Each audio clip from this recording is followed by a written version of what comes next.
Ladies and gentlemen, another Division 7 match. Doctor Who against the HOTS Musical as we're heading into Sky Temple, our first map in the best of 3 here of Heroes Launch Division 7. I'm gonna go as usual over what that means in a moment, but let's introduce our players first. Scarax for the blue team on Thrall. We're having Evil Croco on Reyna, on Arthas, and Paratin on Tyrande with Bright Mane on Falstad. Over to the red side, HOTS Musical playing with Avren on Lunara, Feng Shen on ETC, Good Cap on Lucio. We have Lizard on Li Ming. Ooh, Astral Presence, alright. Mane is shedding a silent tear somewhere. And we're having Johanna, played by TTS. And as we're having our little first fight over the Vision at the top lane, Division 7, as mentioned previously, is the lowest league of the amateur scene of Heroes Launch. So usually have players on the bronze up to gold level on average playing in these matches, which means there's obviously a lot of mistakes that are going to be made, a lot of questionable choices in terms of talents, drafts, and in-game decisions, and we are going to make fun of every single one of them. And obviously also going to try and use it as a bit of an educational tool to just tell you what not to do and how to instead approach the game here. Players absolutely on board of this, so my usual little caveat here, don't be offended on someone else's behalf. Everybody that is in this game is having some fun with that particular setup too. I'm getting more and more links these days of people sending me matches and asking me to cast them, which I can't even follow because there are too many. So yeah, for all the snowflakes out there that are saying like, "Ah, don't do that to the players," we are absolutely okay with this. So, with that little caveat as usual being thrown out there, let's have a little bit of a look. So, we have globals in this game. Now, before I make fun of Lucio, we have globals actually in this game right now. And in this case, we're having a Brightwing, sorry, not Brightwing, another guy with wings. We have Bright Mane down here at the bottom of the map. And I would assume that Feng Shen actually goes into the stage dive on level 10 just to mirror the movements of Falstad later on in the game here. When it comes to the level 1 talents, I mean, Astral Presence, that's just quite something. So I didn't really think that we would see this one anytime soon again. But apparently, Li Ming is going for an alternative build here. We'll see how far she's going to go with this. Outside of that, though, we have a focus on the camps as soon as they appear on the map. I like that, actually. That's something that you don't see a whole lot in so many games in the lower amateur leagues, that camps get just a bit too much ignored, at least early on. And then later on, when it's time to push for the core, that's usually when they are thinking about, like, hey, what about the camp there? Now, we're having the Frostwolf pack for Thrall. Another slide here against Falstad, who's already low on mana. And in addition to this, we're also seeing the speed metal now chosen. I've seen this before. HOTS Musical played this in the past. Feng Shen, for some reason, decides to suicide. Doesn't even try to run away. Just says, boys, I got this. Like, let me YOLO into that. We're having with level 4 abilities on both sides for Li Ming at least dominance taken. So in the big team fight, she has a bit more value here. A little more sustain outside of Good Cop, who is trying to heal everyone up with Lucio. Good luck with that.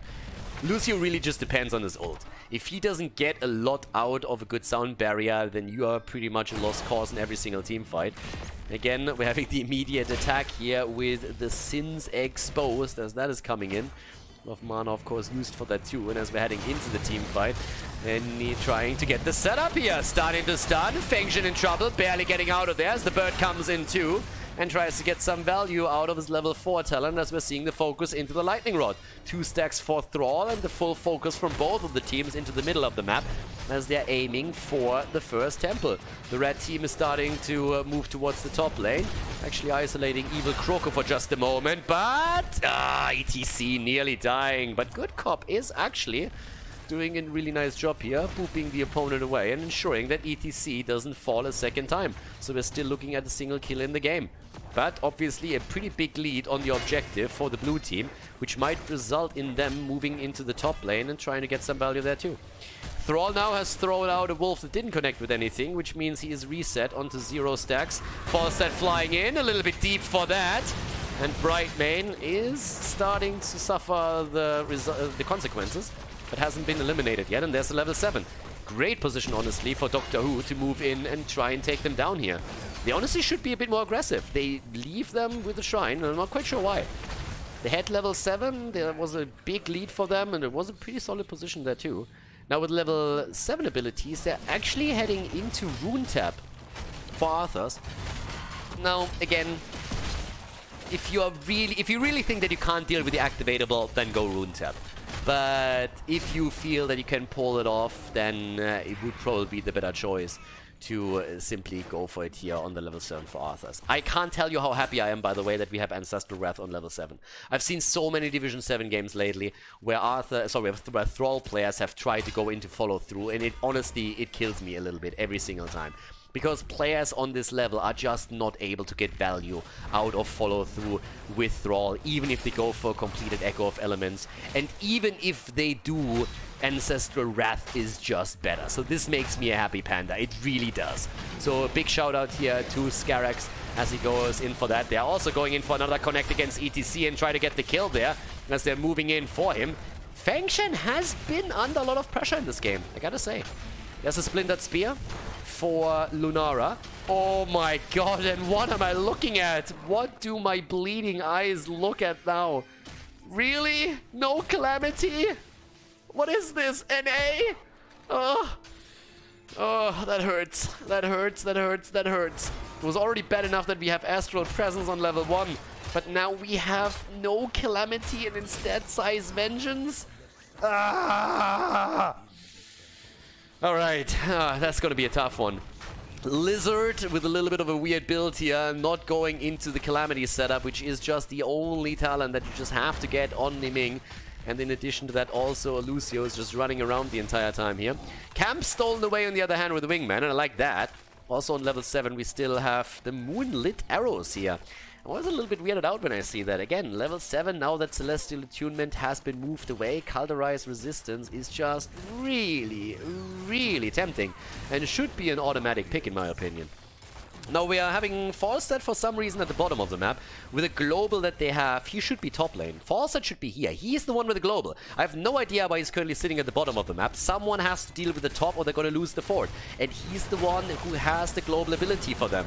ETC uses the stage dive. He's also in the middle. Can global in whenever he wants. But they're already going straight in for the leap. And they take down Thrall, who's reset again. The move against Falstad. And he gets plucked. The bird goes down. The top fort will probably suffer the same fate. And we have a great setup now for Hot's Musical all of a sudden. They're trying to build a little bit of a symphony here in this team fight, and they've been able to pull that off. And especially with Lucio, of course, they're playing right on the beat here. In this case, we're having also, with level 10 abilities, Disintegrate taken. Ready to burn them down. And Disintegrate is not something that you see a whole lot. Especially, well, we see it basically when you're playing against the Nubarak and you're trying to burn the cocoon down, but outside of that, it is not really something that you get to see a whole lot here. The top fort has fallen, so just generally speaking, the situation for the blue team has definitely declined quite a bit, and even that's despite the fact that they had level 10 quicker. They could have had Falstad at the top lane, and I have to say it again, if you play on Sky Temple and you have a global in your team, make sure the global is on the opposite side of the map when the objective spawns so that you get a bit more value out of your global ability. You can push out another wave, you can defend against your opponent's camp, for example, and once the team fight starts, you join the fight. That's how you do that. Lunara at the top actually gets away. There was a lot of heroics that were already used against her. Thrall, for example, tried to drop the Sundering in order to lock her down, but that didn't work either. At the bottom of the map, still a little bit of pressure from the red team as we have Johanna in the middle, also getting attacked here. Yeah, a little bit more lightning damage from Falstad. And still no completed quest for Thrall. He's still sitting at 0 stacks here, but he has completed the Echo of Elements. So I guess I should be a little bit more specific about that. We're talking about the level 4 talent here, the Frostwolf pack. Outside of that, let's have a look at the damage output. Li Ming with 11,000 damage, pretty much on the same numbers as Lunara right now. It's Falstad that has the top damage in the game though, and Jimmy is shot behind him. Mighty Gust into the corner. There's the Disintegrator already. Big fight, and Tyrande is still alive here. And there comes ETC, stage diving towards the side as Tyrande is down. They're losing obviously the support. And in comes the penetrating round to push ETC back, but Arthas is in trouble and out of mana too. It doesn't look good for them. Thrall comes in 2 seconds for his ult, and he just murders. And there are the kills. Lulcio down, ETC falls too. And for some reason they let Johanna live. She pretty much just walks through a 4-man with Arthur's in the mix and says like, boys, I'm out of here. And nobody cares. So that was definitely a kill against Johanna if they wanted it, but for some reason they just said like, nah, you're fine. You are fine. Don't worry about it, girl, you're good. But with those 2 kills, regardless, they're obviously now getting a lead on this. Scarrax also using the Ancestral Wrath here, which was a really good choice in terms of talents, as I said previously, but that gave him additional sustain and a little bit of a burst damage as well against them. So that was pretty fantastic here. Now we have level 13 talents for both teams, and Foresight is actually speccing very heavily into the Thunderstrikes. I wouldn't even have minded if he would use it as his level 7. Again, Boomerang is still, in my opinion, the best talents on there. But if you go into a full spec, into Lightning Rod build, then there are definitely cases in which you can also swap out the level 7 talent. But obviously, with Boomerang, he's going to get a lot of value against those waves. Oh my... What? Reina disappeared. Fully disappeared here. Li Ming with a kill. Li Ming, by the way, would have done an amazing job in that little fight if she just had Calamity. Can you imagine how Li Ming would have just gotten reset after reset and just bunny hopped through them, whack-a-mole the entire team and dropped them there? So yeah, no Calamity, no victory in that last fight, but they definitely burned down Jimmy within a second. So now when you're looking at the map, we have every single fort already eliminated on the side of the red team. Doctor Who still holds on to the fort in the middle, but they're not going to do a whole lot around this one. Seems like that boss is going to be an easy pick for Hot's Musical early on in the game, but still.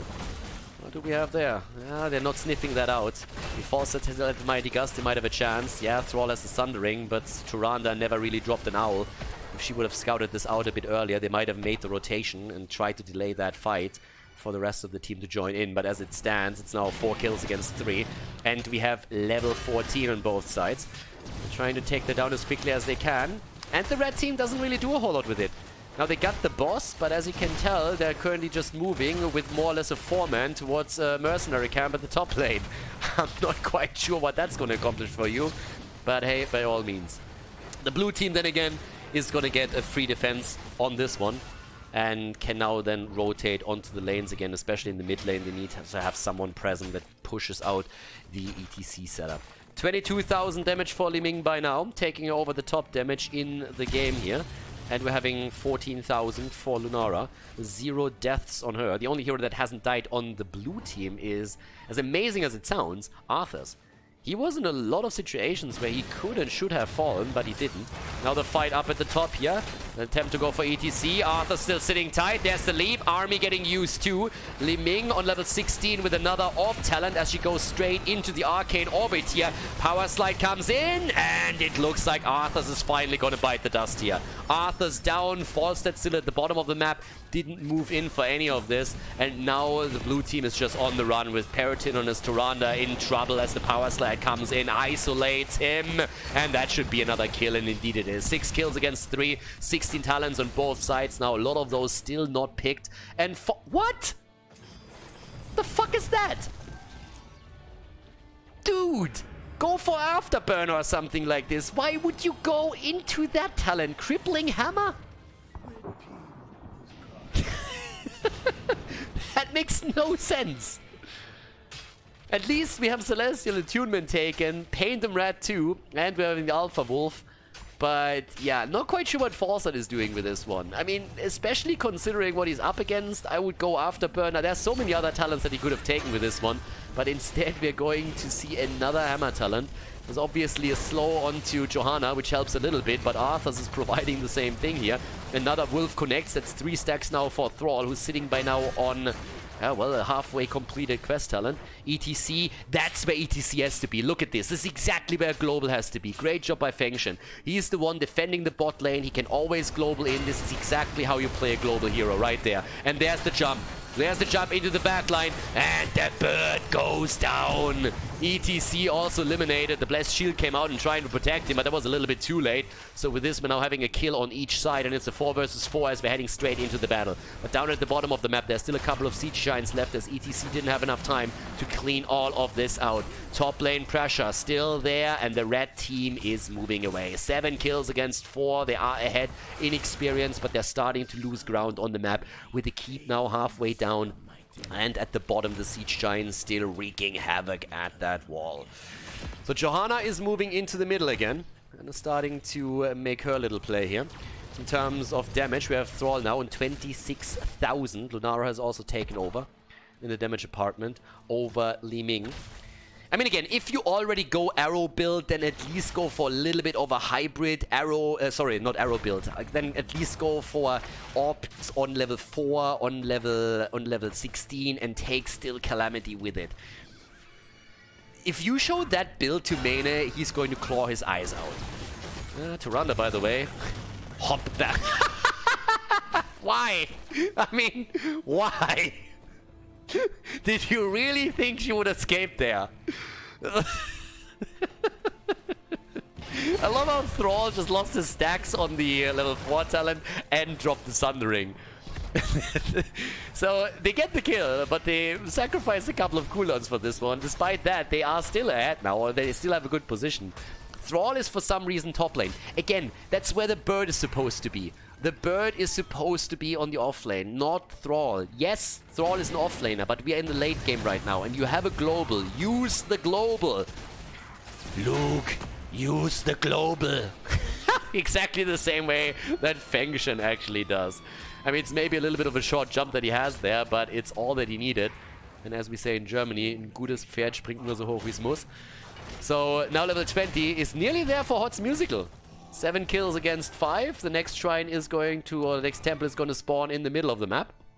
And yeah, that's a pretty good setup for the red team, at least for now. Now, they're still a little bit behind when we're talking about the structures on the map, but they will have the early level 20, and with the Storm Talents, they can make their play. And here they are. Storm Talents come in, which gives us the Death Metal, Tal Rushas for Li Ming, Indestructible for Jojo. At the same time now, we are having also the Intensifying Toxing and the Bossa Nova. And it's time for the fight, and the blue team doesn't have Storm Talents. And there's the immediate push onto Arthas again, who drops the army immediately. Gust and also Thrall ult are already dropped. And ETC with the Death Mosh of the Ages. He hits 2, he hits 3, he hits 4. And they get the kills. Down they go. It's Reset City for Li Ming as they drop Thrall and Reyna. And they go in for the kill against Tyrande 2. Fantastic fight here for them. Level 20 is finally ready for Doctor Who, but at this point, there's very little they can do with this. Boss is up on the map though, and they are going for it immediately. I'm not liking the, the HP on the side of Johanna though, but still they can take over the front with someone else. Problematic is that by now that also means that the middle temple goes over to the blue team, and they have another push at the top. Guys, that could cost them 2 keeps. That could cost them 2 keeps. They take the boss, so they get that, but they're losing 2 keeps now. They just won the fight and they're losing 2 keeps with this. The one in the middle is already gone, and the one at the top is about to fall too. Falls that gusted them away. At this point, you have to try and end. Like, you really have to try and end right now. Please go bot lane and try and end here. And they go back. And they ping the camp.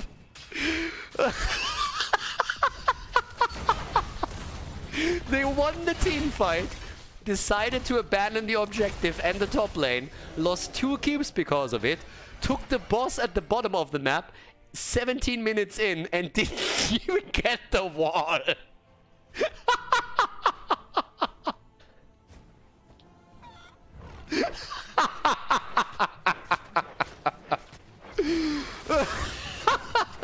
I mean, seriously? Can you imagine the faces on those players once they realized what just happened? They were like, wait a second, did we just lose that? Oh, God. So now the question is how they're going to deal with this. 20 versus 20 is ready. That gives us the execute for Thrall. We're having, for Greyna, Legion of Northrend. Oh, ETC down at the bottom of the map. Trying to get the death motion value, apparently. Yeah, but they take a couple of the camps here. Now, the red team has now lost another hero. They're still ahead in kills, but they are far, far behind when it comes to structures. And structures is all that matters on this map. I'm still not sure what exactly Falset is doing in this game. I mean, you could have gone for any other talent, but Nexus Frenzy with this build, why? Can anyone tell me why? If you would have gone into Seasoned Marksman and maybe level 13 Giant Killer, anything like that, then yes, I would have maybe understood why you go into Nexus Frenzy. But at this point, you just Wind Tunnel it, baby. Or you go into the Epic Mount. I mean, anything but that talent. Literal ace, well, not quite ace synergy, but it doesn't have any synergy with the way that they're playing this right now. And obviously the red team has to play catch-up at this point, because if the blue team gets another complete shrine through, then we're pretty much having the bot keep also taken down. That's exactly where they're headed. They're all heading towards the top lane now, and ETC will stage dive in once that he's ready with this too. So right now, up at the top, yeah, there's a shrine taken. Guys, this is going to be another keep. They're going to take another one. Unless they're getting wiped off the face of the map around, this is going to be another keep, and the keep is already about to fall. They're starting to move in. There comes Thrall, connects the damage, and that's Lunara down. Lunara is eliminated. Lulcio is also low, and we're having ETC attacked and locked down. But the mosh pit, they're not learning, are they? The mosh pit, and there's the Bossa Nova, but guys, even Indestructible is not going to keep them alive. Lulcio is dead, Johanna dies too, and with 10 kills against 11, it seems like this game is over. The top has been taken, the core is now attacked, they can literally fly Falstad down to the bottom of the map and just claim victory through the objective alone. They don't even have to go for the core, but two of the melees are already moving in. Falstad is flying bot side exactly as he should, and this is going to be the conclusion of game number 1 in this series. 47,000 damage on Falstad, 42,000 for Lunara, and this is game as Doctor Who takes Sky Temple against HOTS Musical, who goes down in flames on map number 1.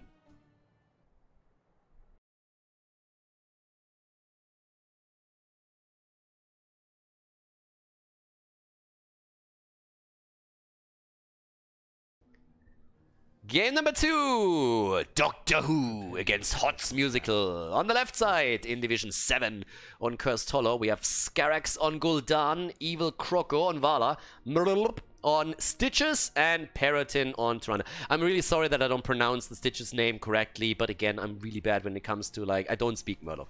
So, Brightmane on Rexa, and we have on the right side on the map HOTS Musical with Fengshen on Arthas as the main tank, actually. Averin on Reyna. Lizard again on Living, and look at that enormous talent! I'm happy, Panda. Good Cop on Alexstrasza, and TTS on Leoric. Now, the last game was definitely more than a little bit special. I mean, let's face it, the decision to go for the boss after they pretty much, I mean, nearly wiped the opponent's team was just more than spectacular. They win the team fight and then they lose 2 keeps because of it and nearly lose the game there too. Definitely something that I didn't see coming, and I can tell you one thing, Doctor Who didn't see it coming either. So as it stands, we're having Gul'dan with 3 stacks already, and we're having actually a Monster Hunter build, so an arrow build for Vala with Hungry for More, 4 Stitches. Ooh, look at that! The attempt at a combo! I'm amazed! Did you see that? Yes, it missed, but still the fact alone that they tried to go for it was already incredible. So we have a Stitches that throws out hooks and a Duranda behind him that actually has the trust in the frontliner, which might be a little bit misplaced, granted, but is actually there for the immediate stun attempt. They can definitely improve on that, but it's the thought that counts in this particular case. So yeah, nicely done. I like that. If you would see a little bit more of that, that would be really, really cool here. So at this point, we're having at the bottom of the map, all the attackers going up against each other. DJ Averin trying to play a little bit of music here and controlling the globes as he's pushing the evil Croco back. And in the meantime, we're having camps taken. Now the first objective is going to spawn topside, which means that the red team should take this camp and time it a little bit around the objective, because it would mean that the blue team has to make a decision whether they want to suffer some damage on the wall at the bottom of the map, or if they fight for the objective in full force. And those small... Oh, nice! Look... And the spray! It is glorious! The best spray that you could possibly drop when your opponent's trying to get the hook there. God, I love it. Fantastic. Great setup there.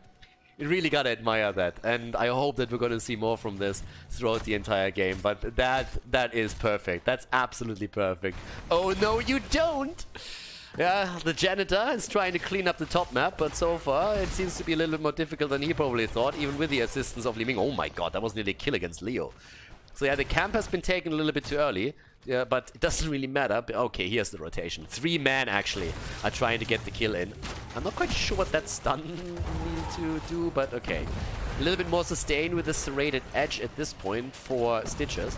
We're also having the Hunter-Gatherer now taking a level 4 for Rexa. And yeah, again, dominance. I have actually hopes that we're seeing Li Ming with a normal build in this game and not this orb monstrosity that was played in the last game. I mean, if you already go orb build, then at least make the adjustment on level 4 as well, which hasn't been done yet. There's another hook, and good damage from Gul'dan, but not enough to get a kill in. They're playing around this right now, but the heals from Alexstrasza are there and are helping out. Objective has been announced and is spawning now. The mid lane has already been defended. They're trying to lock someone else down. Okay, Li Ming gets a freebie at the top. Yeah, that's... they're really fighting for this. Ha! The owl! And the hook is too short, but the owl comes in. Greetings from Hogwarts, baby. So yeah, with that, we're now having the interrupt, and the full fight is finally happening. Vala, the one who was sitting at the bot lane a little bit longer, and is now actually busy in the mid lane defending this. Here comes the Dragon Queen as they're trying to create some space and pushing them back, and things are looking fantastic for Hotz Musical. They want to force game number 3, obviously. And here comes the channel, a successful one at that. Yeah, Vala is still in the mid lane, not a single stack for her level 4. And up at the top, everybody is peachy. Vala slowly making her way into... Actually decides against it. It is probably going to rotate down to the bottom of the map again. But with 16 stacks on Gul'dan, he is looking pretty good for now. Level 7 talents are soon going to be ready for both teams. And Arthas is still sitting at the side here. And with the level 7s, the repeating arrow is now ready. So the build is coming together for Vala for sure. It's a bit of an attempt to get damage in against Rexa. Not really working out too well. Nice hook and the kill against Li Ming. And why? Oh my god, come on. You're better than this. You're better than that. You're probably not, but still, you're better than that.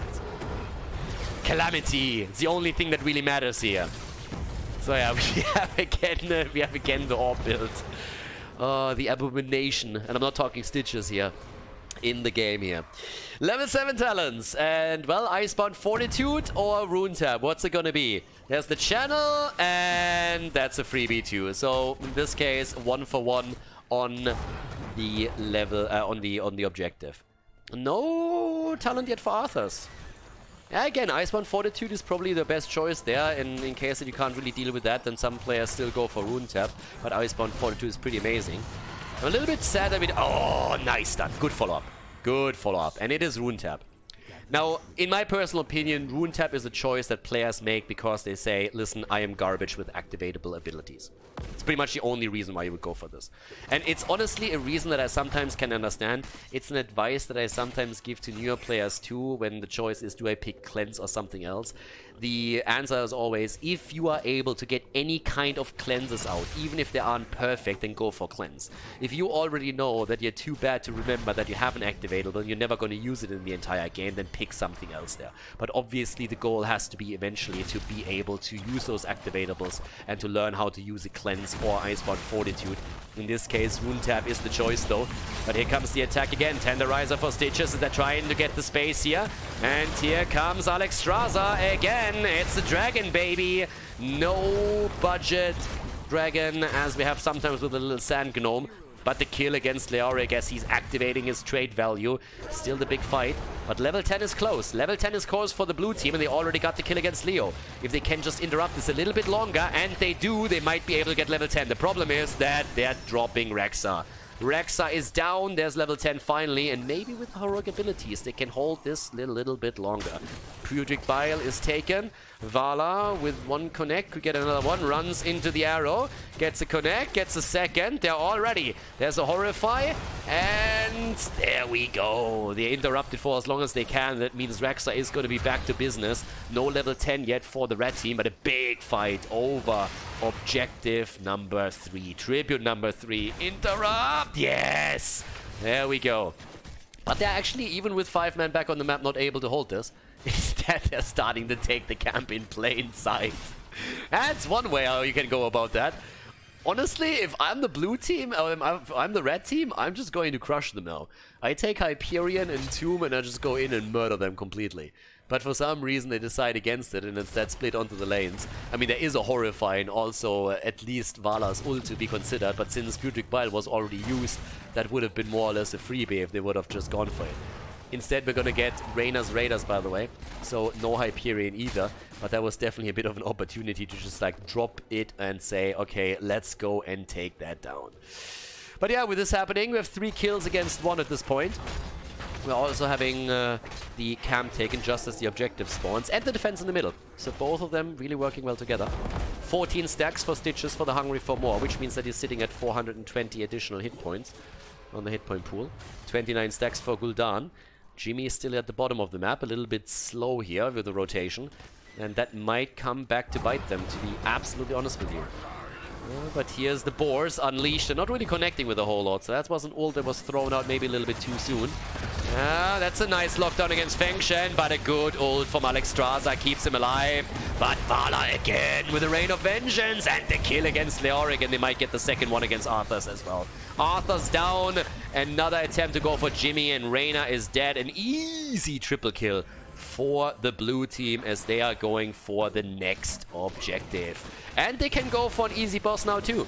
They have the Monster Hunter, and that should be a double boss play. That should be a double boss play right here from them. If they go for the boss at the top side, they can make the rotation down to the bottom of the map, and they are looking great in this first game. And we're looking at 6 kills against 1. They are way ahead right now. Hopefully they're going to rotate now to the bottom after taking a little bit of experience there. Alexstrasza is actually still showing there. And interestingly enough, Hot's Musical is not really caring about that boss at all, which is a little bit weird. So that thing is going to get some serious value. Instead they're taking the Siege Giants. I'm not quite sure if Doctor Who is really making the best decisions here either. They still have Leo at the top. The fort is down. This boss is going to get more value, so they should definitely go for the bottom boss. There is no reason not to take this right now. And they're starting to make the move. Li Ming is even moving topside, so you're playing pretty much a 4 vs 3. Vala is being a little bit greedy on the other hand. They're trying to get this camp as well at the same time. Now granted, she has Monster Hunter, is going to be quick with this, but they still need to make sure that they're going to get the bottom of the map. And with Vala starting to rotate in, they should be able to pull it off. I mean, the boss is still active top lane, and they see Leoric. They have the vision on Alexstrasza in the middle as well. So this should be an easy boss, and I honestly don't understand why they don't go for it. You have 5 men at the bottom of the map. You have vision on them. And you have an additional talent. The Tempered by Discipline is a little bit awkward here. I mean, normally with this build, you still want to go for Gloom. Up to the top. The fight is there. Tribute taken. There's the Curse. And they want the kills too. Go for Alexstrasza. The ult comes through and she's alive, but Vala is down. Vala down. There's the Horrify. And against Tyrande. Nearly drops her, but she is still alive. Then again, at the bottom of the map, the Siege Giants are actually dropping a fort, so 13 versus 13 are now in play. But the wall gets dropped as the Curse is getting them a bit of value. By now we have also the Giddy Up for Jimmy, still no level 13 talent taken for Tyrande. And with now Gul'dan in the middle of the map, they still attempt to get value from the Curse they just dropped onto the opponent. And they should at least try to take some of these minion waves down. Stitches at least is bot side and is going to do the job there, but they still lose the fort. So they're getting some value at the top keep by now. And in the middle they're fighting too. Misha is looking for Arthas, but doesn't get that set up. Alexstrasza is trying to defend here as the keep is taking damage. And in the middle, that fort is down. Gone at this point, and at the bottom Stitches is still getting some value. 14 for them, tries to break through against the fort, but they didn't really get as much as they probably would have wanted here. 18 stacks by now for Stitches, which isn't too bad. Vala's a little bit slow on her own quest, is sitting at 11. But now they're going for the boss, and they should still be able to make that happen. Haha, yeah, we saw that. Circles and Heroes of the Storm, gotta dodge them, baby. Yeah, but here's the rotation. Leo isn't there yet, but they're panicking! They're panicking!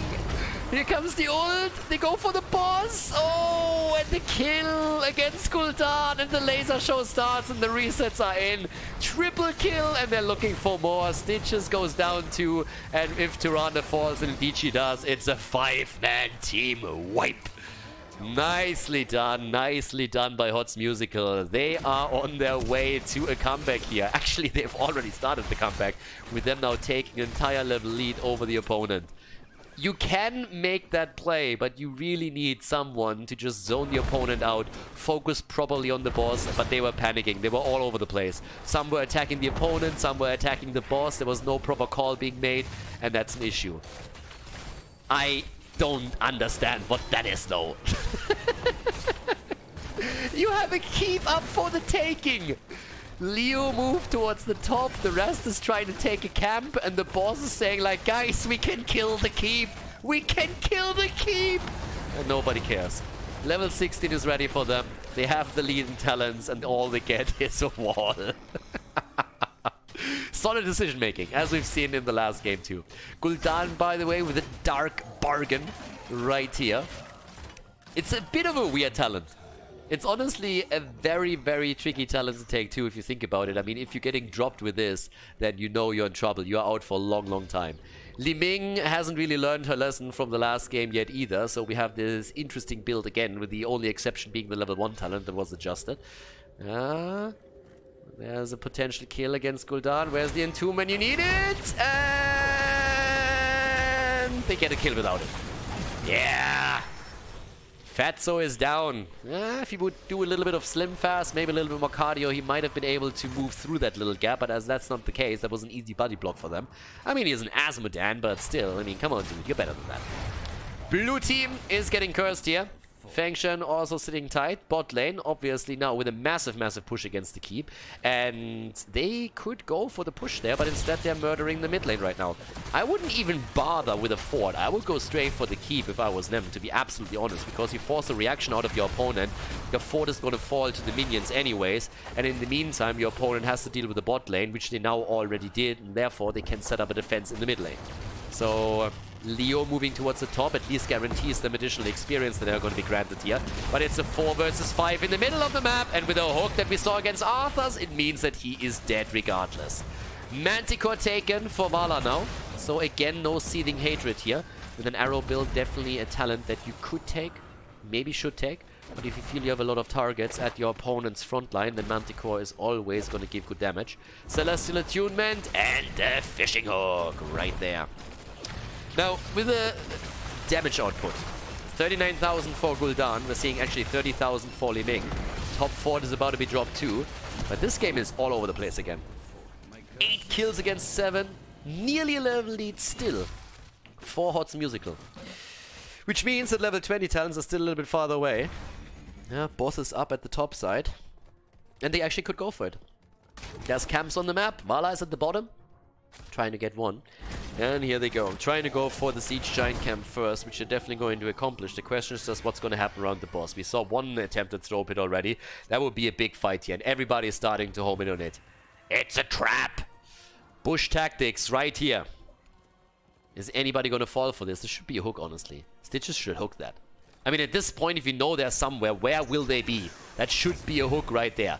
And he doesn't drop the hook. I honestly don't understand why he doesn't. Okay, that's a short one. Didn't do too much for them. That's a bit of a chance. Vala still hasn't completed her level 4. That's starting to become a bit of a problem. But there's the fight. Then the boars get unleashed. They're trying to lock them down. Arthur's in a bit of a feign death. I have no idea why Rexa just feigned his death. I have no clue. The tomb comes through. The Horrify is great. And that's a double kill against the front line. And Reyna follows. Stitch has nearly died, but he survived. And it's just brilliant. Rexa in the middle of it just drops feign death out of nowhere for no apparent reason whatsoever. I think he was as surprised as we were, and the opponent never saw it coming either. So at this point, they go for the boss, and that's obviously easy pickings now. No problem for them. And with 10 kills against 8, the blue team is looking a bit better again. Doctor Who, sitting tight, can push through the top lane. And guys, that's a keep, at least. I mean, at this point, the keep is open. The keep is vulnerable. The keep has already dropped a little bit of damage. And they're moving away from it. Let's not forget that there are currently 2 mercenary camps on the map. We have to take those first. That's the rule. I learned this in Quick Match. Camps are important. So let's hope that the boss at least gets the keep. Because if it doesn't, then... it's not gonna happen, is it? Oh god, please tell me the defense.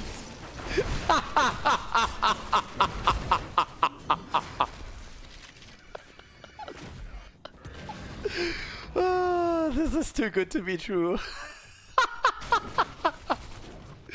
3 heroes down, they take the boss, and they don't go for the keep.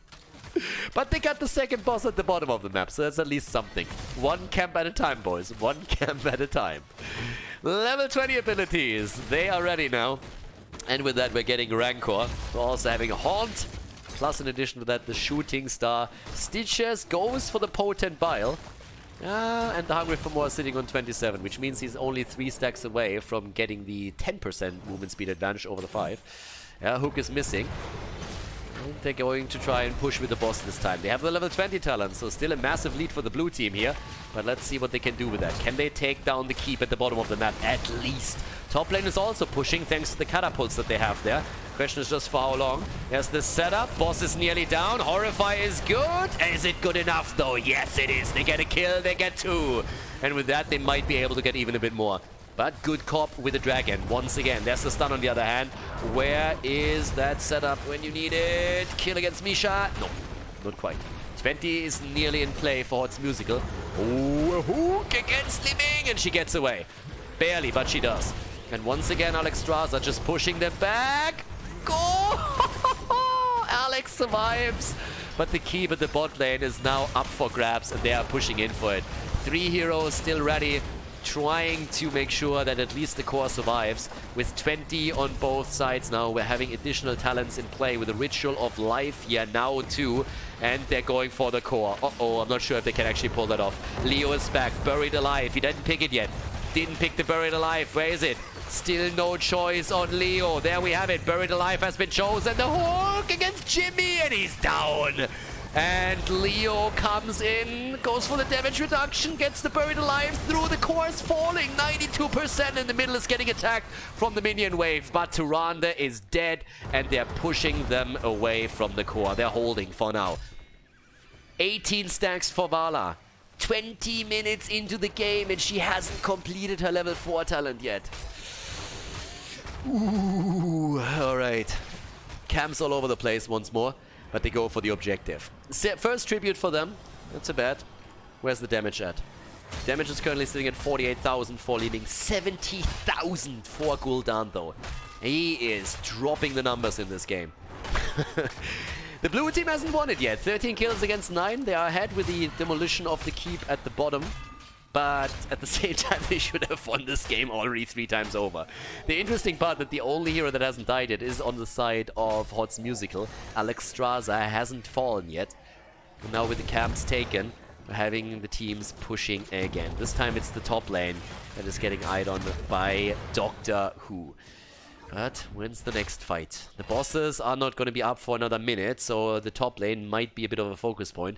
And let's just be honest, no matter where the next boss is going to be taken, if you push with it, you should win the game. If it's Doctor Who that claims the boss. But there's also the next tribute, so the question is still, are they going to fight for it? Because you don't have to. Each team has a single tribute. You're not really forced into that fight just yet. Fengtian needs to rotate in for the team, though, if they want to pull something off here. Oh my god, horrifying! Oh, the double kill! Yeah, Li Ming is late, Arthas isn't there, and that's a triple. It should be a triple, it will be a triple, it is a triple. It's a triple, baby, as we have 3 heroes going down in flames, and now the blue team, they go for the core. There's no camp to be taken anymore. There's no camp on the map. There's another 17 seconds before this one spawns, so if they finish the game before that happens, then it's going to be over. So they're starting to go for it, and even in Division 7, everybody knows that that is a wrap. So they move in, they try to get the hook, there's the quest completed for Vala, just in time for the final fight. And with that, we are now having the conclusion of the series. Arthas is down, and there's no way Doctor Who is giving up on that. Li Ming doesn't have Calamity, no Hero Whack-A-Mole possible anymore. A 2-0 victory for Doctor Who in Division 7 against Hot's Musical. GG, and well played as the blue team takes the victory. Hey guys, thanks for watching today's video, and I hope that you enjoyed the match and the commentary. The remaining time of the video has been added to protect against spoilers caused by the length of the video itself. But please keep in mind though that this does not only mean more work for me, but also has a negative impact on the popularity of the videos and the channel because of YouTube's algorithms.